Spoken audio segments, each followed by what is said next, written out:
সম্মানিত লাগবে। এই জন্য দেখেন, নামাজের মধ্যে আমরা অনেকে আল্লাহকে স্বীকার করি, এমনিতে স্বীকার করি আল্লাহ একজন আছেন, কিন্তু বাস্তবে সেটা মানি না। আয়াতুল কুরসি পড়িয়ে বুকুত ফুকে,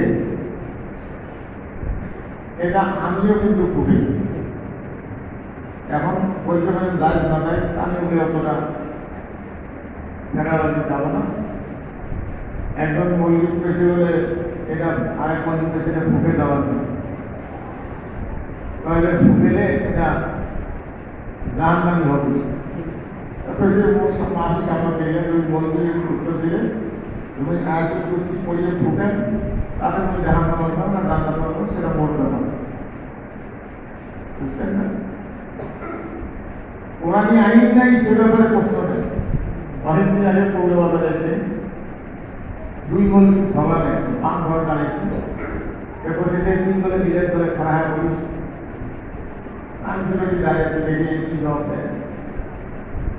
অনেক গাড়ির ঠেলা বলতেছে মোট নিজের দলে তুমি নারকেলের ব্যবস্থা গ্রহণ করবি। দেখেন, আয়াতুল কুরসি পড়িয়ে বুকুত ফুকে, যাতে করে বিপদ আপদ না হয়।